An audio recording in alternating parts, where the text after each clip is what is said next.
Hello, ladies and gentlemen. In this video, I will address the current conjunction square between Jupiter and Saturn, which is only a part of a major cycle which started between the two of them, Jupiter and Saturn, when they formed the major conjunction, the royal conjunction, on the 21st of December of 2020. I will explain to you how the evolution of this cycle, how I see the cycle evolving in the time, in the future. I will also look at the historical events associated with similar cycle. And also, of course, I will start with brief mythological um, sources, because history, myth, because we cannot really understand uh, in depth the nature of the planets, the aspects, the relationships between the planets, if we don't really understand their principles. And their principles come through the information, the precious information which we have in the ancient myths.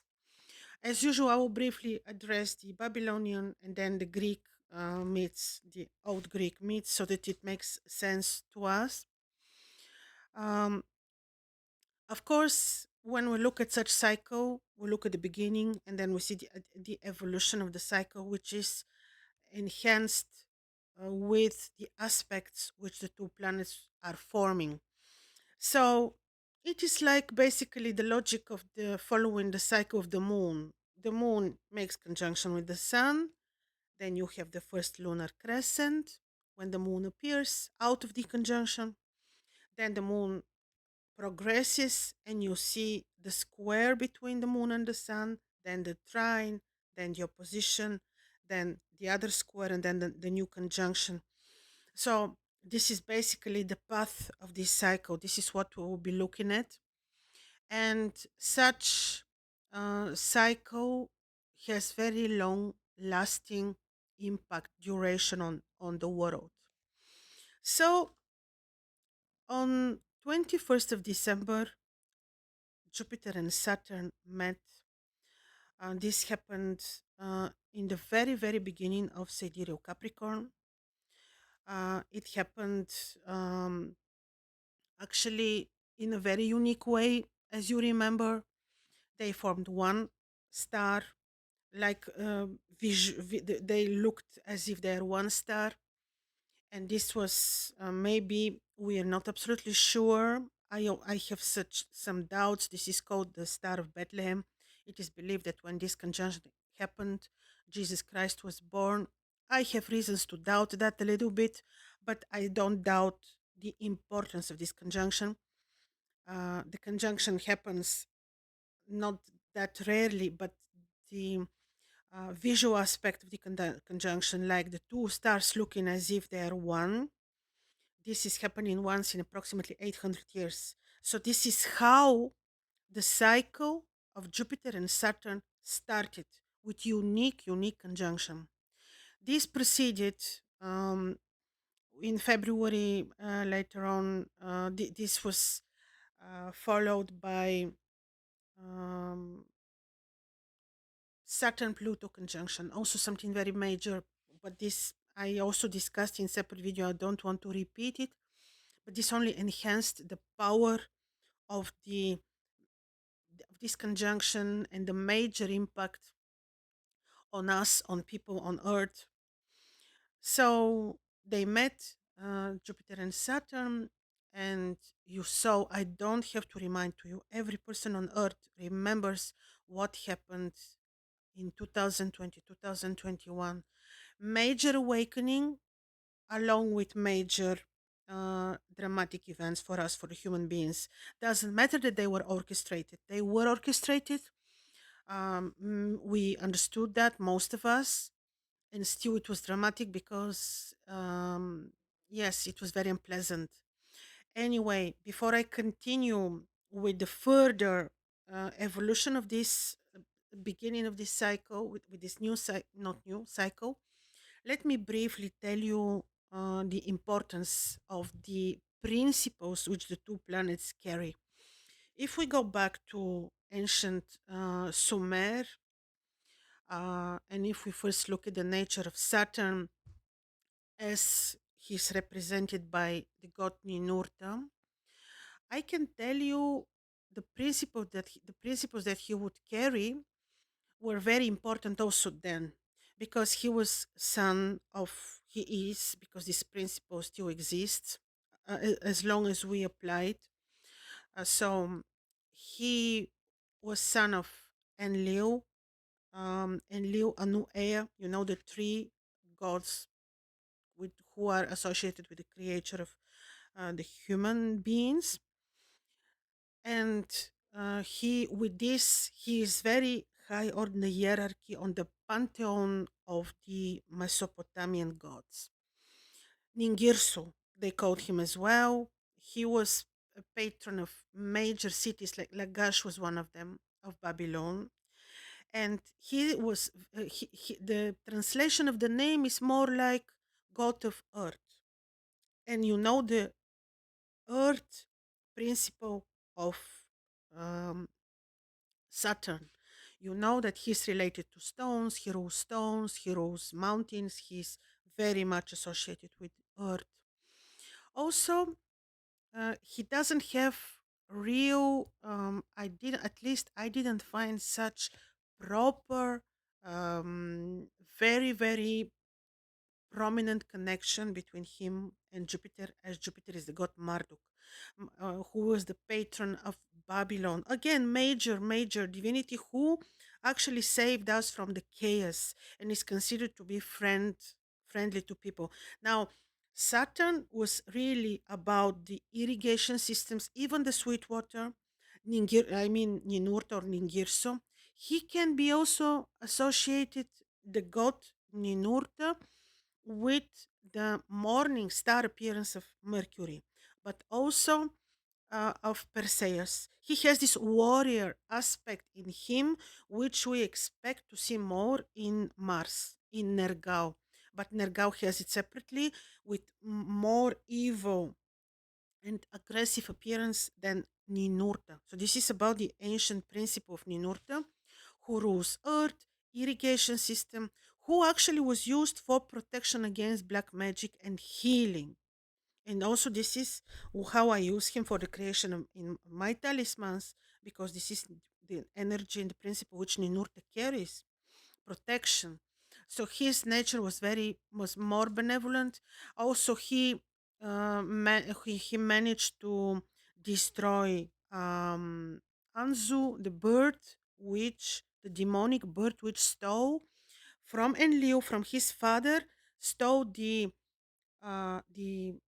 um, the tablets with the destinies of people.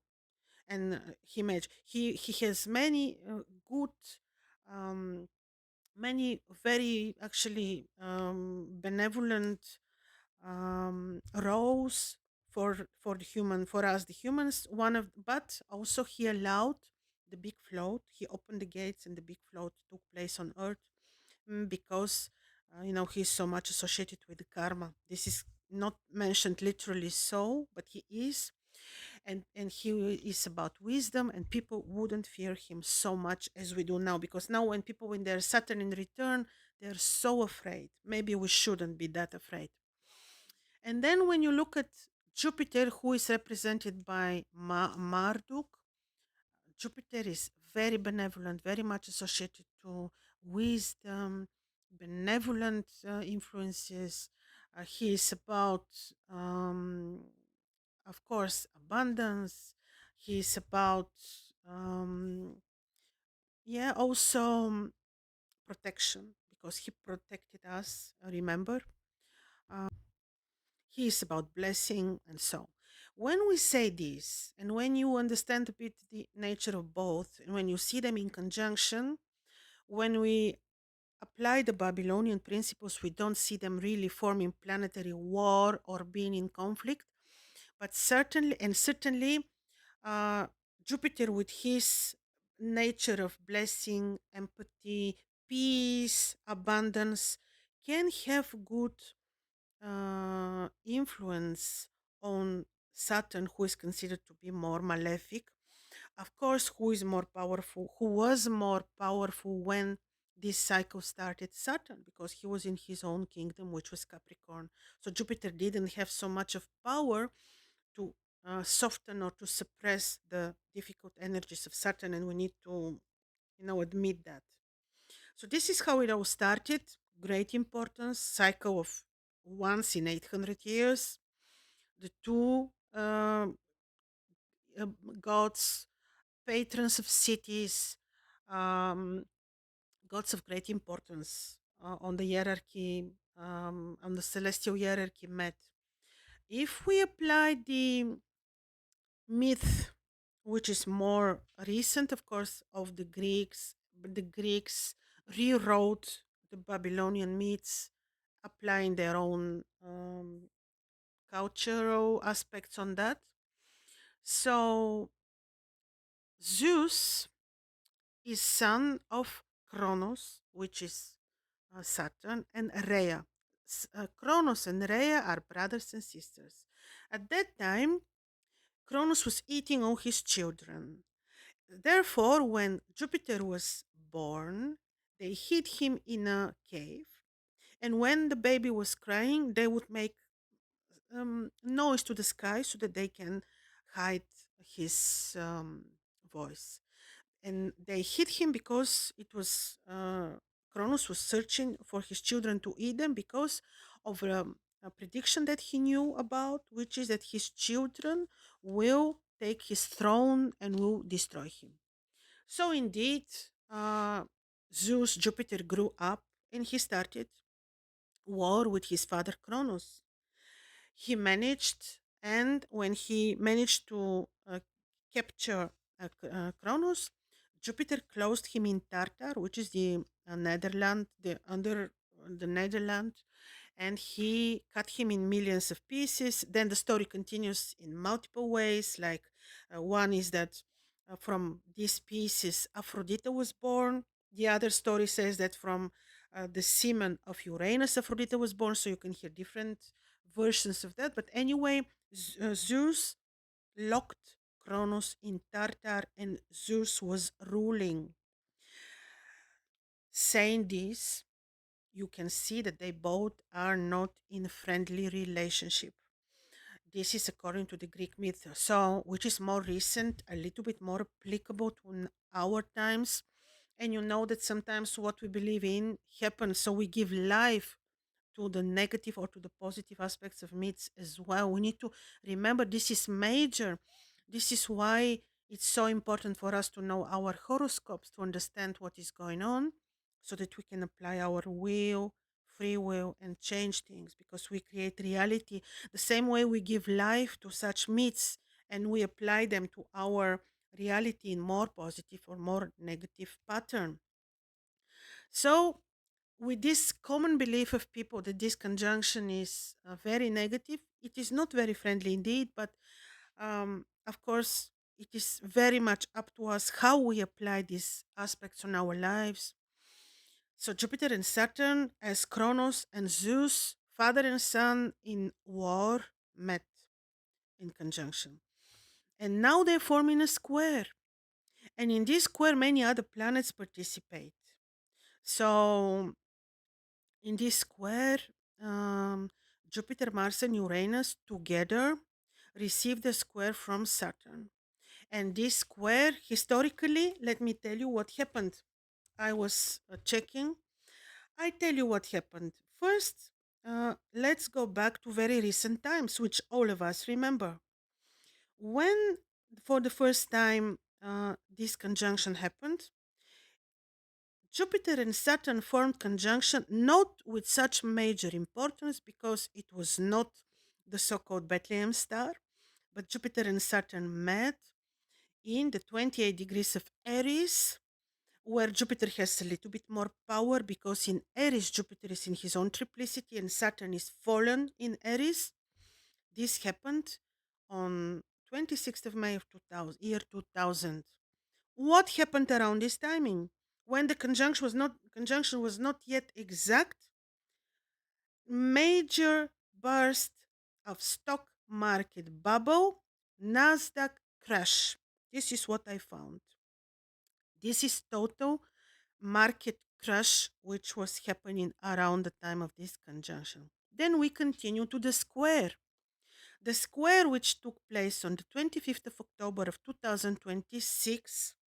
Later on, the square was enhanced with I think, one more time in 2007. But what we had in 2007,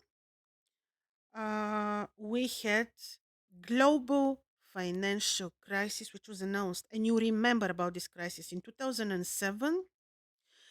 This was as a result of the square. And then in 2011, they formed opposition.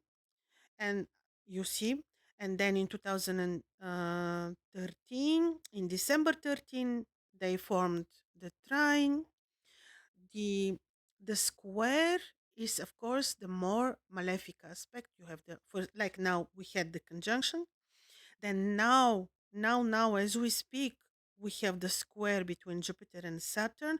Who is more powerful? Saturn. So what can we expect from this if we compare with the event which took place on the 25th of October of 2006, when Jupiter and Saturn had a square, but they formed mutual reception. It means one was in the house of the other, because Jupiter was in Libra and Saturn was in Cancer. These are their hidden places, the places where they are exalted. So this is not so unfriendly, such an unfriendly square. But now, so, and as a result of this 2006 2007 square, we had the announcement of the global financial crisis. And you remember in 2008, um, what happened. And this square was one more time enhanced by the two planets in May of 2007. So they formed the aspects again in May 2007. So you see, we had global financial crisis. Now the aspect they are forming is, I see, as a little bit more complex, and continuation of a more of important cycle, because of the star of Bethlehem they formed.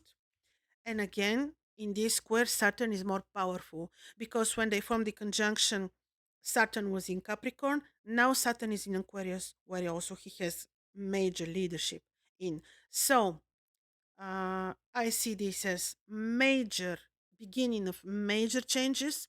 Saturn in Aquarius is bringing the karma for the energy of Aquarius, like he's bringing his. It is like he's fulfilling the karma for Aquarius, and Aquarius is so important now because we are at the gate of the era of Aquarius.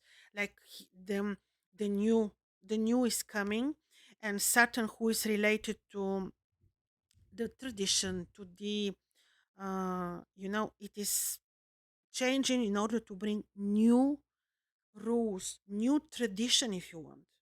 So this is what is happening. He's squaring Jupiter, Mars, and Uranus, all in Taurus. Taurus is mainly about finances, food supply, animals, cows. So on these three levels, there will be major changes, big changes. This will not be happening very, very peacefully, because later on we'll have specific placement of Mars, which I will explain to you in another video. But this conjunction will have not good impact on the markets. Again, I bring you back to 2007 October, 2007 May, 2006 October. And this is the hardest aspect of this whole cycle, which started in 2020. Later on, they have a trine, of course, both of them, which was when I noted this down. The trine, it is, I think, um, first let me tell you what I see immediately, which is the opposition they're forming in December of 2021. This is the opposition. Sorry, I said 2029. 21st December 2021 is the opposition they'll be forming. So in the summer of 2027, they're forming one trine, which is not exact. 2 degrees they're missing, but still, this will be a chance for some financial improvement for us, the people. This is one time.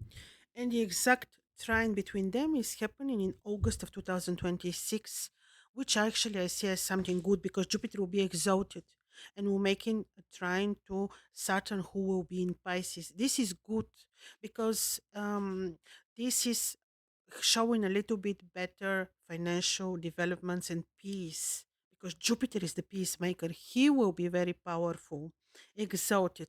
But now, this is part of this big cycle, which is more difficult for us. And I remind you of the events of 2006, 7, 8, which has result not solely, but very much mainly to this cycle were financially very difficult.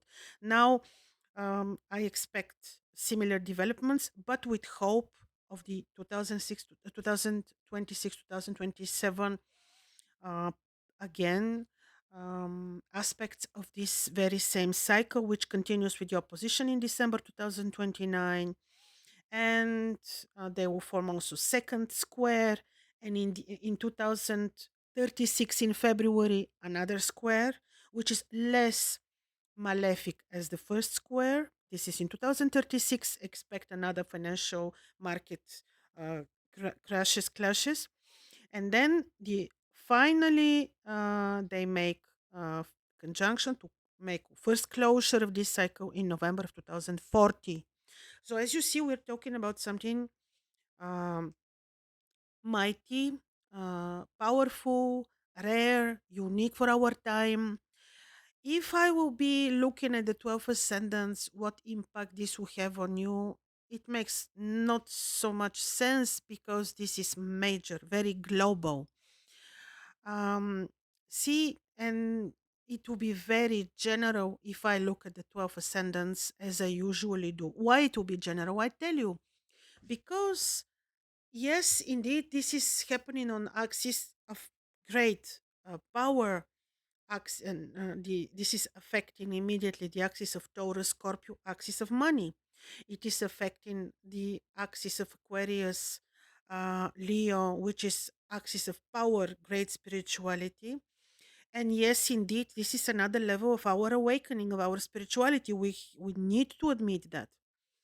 So these events, which would be very materialistic, very material events affecting the material, will have important impact. They will be testing our spirituality and will be great chance for the further awakening of most of us, of all of us. So saying this, if you have planets, Sun, Moon, Ascendant, Descendant, Midheaven, Lower Meridian on the axis of Scorpio, Taurus, Leo, Aquarius, certainly you will be very much influenced by this. If you have, but because Saturn and Jupiter participate as major players in this, and Saturn and Jupiter participate in every horoscope, all of us will be influenced by this. Depends on us how we perceive the energy, on our vibration, what reality we are able to create around this energy. If you remain very wise with the wisdom of both Saturn and Jupiter, very with brave heart, because Leo is involved in this, the heart of the lion. It is, and Jupiter is related to courage. If we remain courageous, we will be less afflicted or not even afflicted. If we remain courageous, if we remain very disciplined, as Saturn requires, because this is a great test of our time for each one of us, we will not be afflicted. Even you'll be surprised how, on our material level of our lives, we will not be. Even financially, we will be less afflicted. So this is so important, and I feel this more and more. Maybe this is the greatest lessons of our time. How, under the circumstances, we create our reality. You see? So I think nothing to be afraid of. Were we afraid in 2006 and 7? Not because we didn't know, but now we know. We have the experience. We learn astrology. You know, every second, every minute of our time. We will become great astrologers after going through these events. You see. So, ladies and gentlemen, well, enjoy. This is not sarcastic. Really enjoy. Enjoy the spiritual aspect of this. Enjoy the opportunities of our time. All the best to you.